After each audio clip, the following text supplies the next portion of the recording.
dire. Il est 10 h du matin.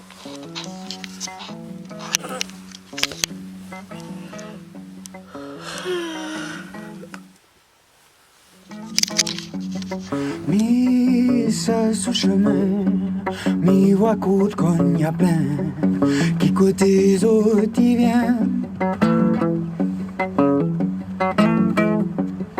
Partout mi ça va, tout ça mi comprend pas. Tout na wati waja, tout le wati waja. En fait, mes cheveux dans les standards médiévaux, ça passait, mais là, bof bof quoi. Bon, je vais ravaler ça, ça va pas faire de mal.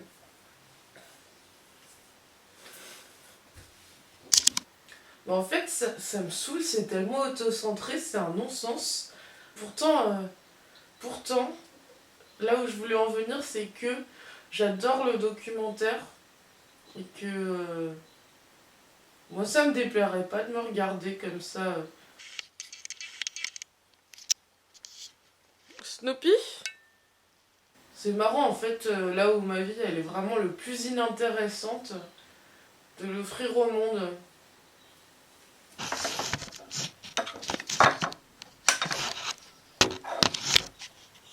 Alors, pour celles et ceux qui se poseraient la question des affres de ma cheville, aujourd'hui c'est pire, j'ai mal.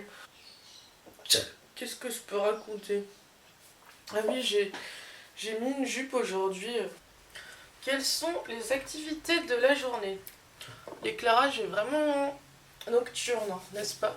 Alors j'ai été réveillée ce matin par ma grand-mère qui m'a dit ah, je viens à midi. Très bien, fais des patates. Je n'en sais pas plus. Du coup je fais des patates. Transition.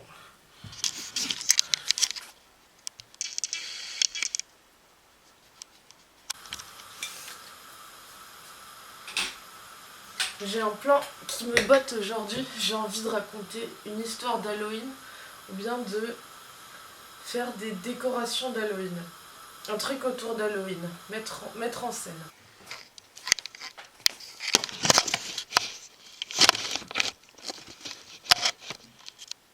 Du coup, il est 15 h. Oh, c'est relativement productif ma journée. Il y a ma grand-mère Mamma qui est passée. Elle me parle de sa vie. Elle a l'air particulièrement révoltée envers la prolifération des moustiques, mais également la chasse à courre. Du coup, nous avons fait une partie de Scrabble et on est tombé ex aequo, ce qui est quand même très très beau. C'est vraiment bien le Scrabble, j'ai beaucoup apprécié ce moment. Là, je vais continuer de faire mon administratif que je ne fais plus depuis trop longtemps.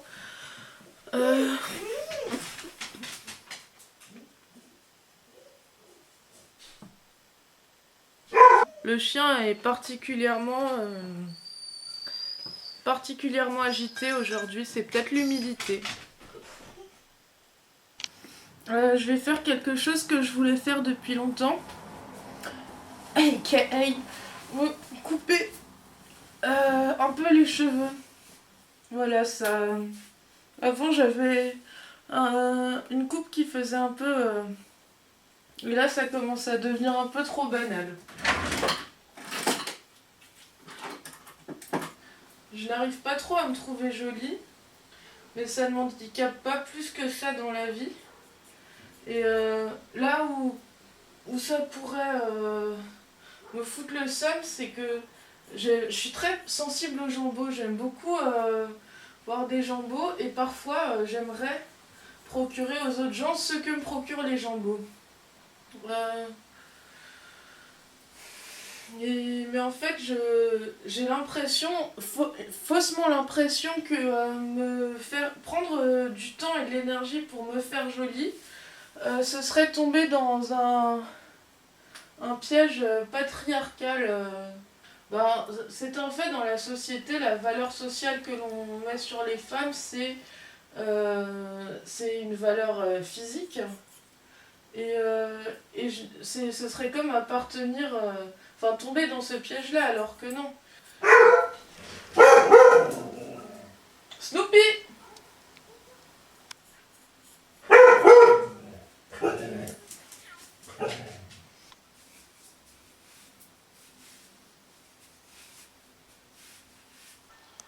Je profite de ce sujet pour faire de la prévention.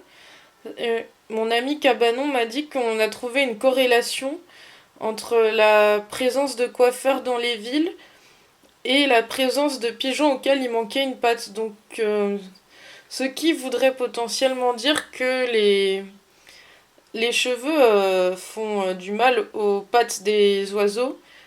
Je profite également de cette interlude pour partager le tiroir secret de ma maman.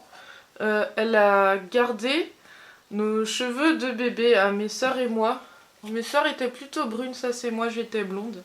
En vrai, je trouve ça assez mignon personnellement. C'est assez émouvant pour moi de toucher mes cheveux de jeune fille. Ah, c'est très intime ce qui se passe, attention. La conséquence de rester seule avec moi toute la journée, c'est que j'ai vraiment pas grand chose à raconter à part parler de moi, quoi. Je déprime de fou, voilà. C'est marrant, à l'époque, j'étais très très introvertie et très casanière et franchement, être dans cet état-là, pouvoir annuler tous mes plans sociaux, ça m'aurait ravie.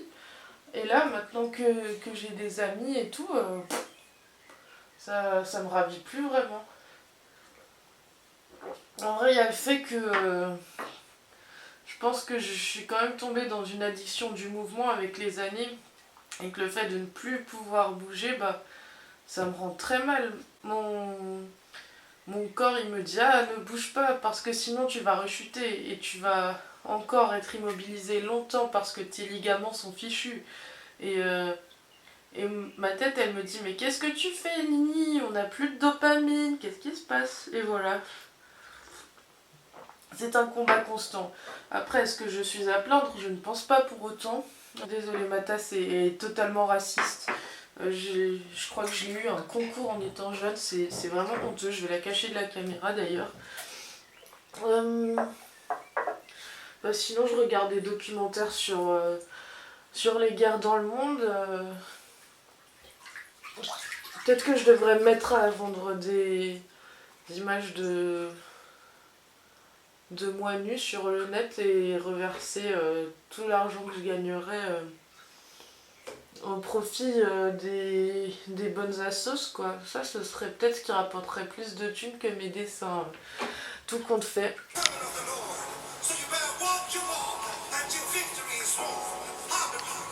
Est-ce que j'ai des choses intéressantes à dire? Non. Pourquoi je fais ça? Je ne sais pas.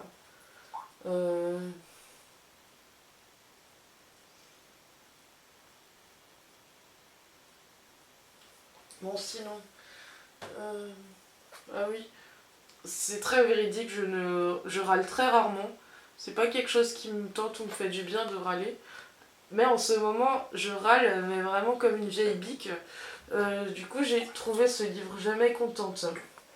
C'est totalement mon état en ce moment. Je ne suis pas contente. Contente de rien.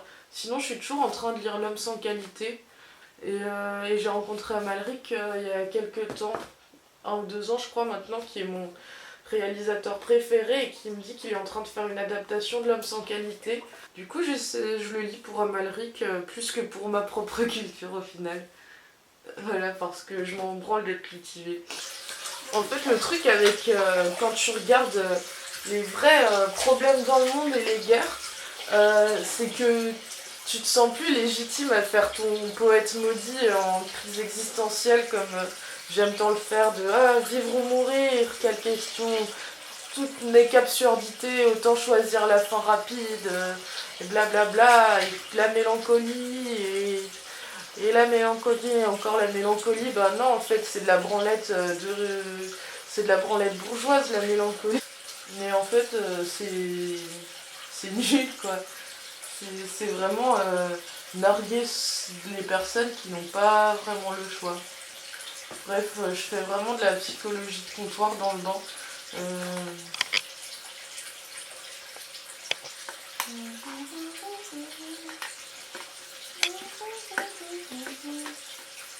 Qu'est-ce qui fait le plus de vues sur YouTube? Parce que c'est vrai que j'avoue que si je perce et je fais le million de vues, Je sais pas si j'ai envie que ma famille voit ce que je fais. Le désespoir de la crise existentielle s'impose alors. Ce ne sont que des vanités. L'idée de la satisfaction ou du bonheur dans la finitude est une illusion. Tolstoï propose que cette idée est fausse, et pourtant, il est misérable. Le progrès n'est pas une ascension, mais une fuite en avant. Tolstoï découvre justement que la raison ne suffit pas. Elle nous mène jusqu'au bord du gouffre, puis se tait. Un lancier tragique oscillant entre la souffrance du manque et l'ennui de la possession. Ce que l'on désire nous tourmente, mais ce qu'on obtient nous lasse. Et lorsque le désir s'éteint, c'est le néant.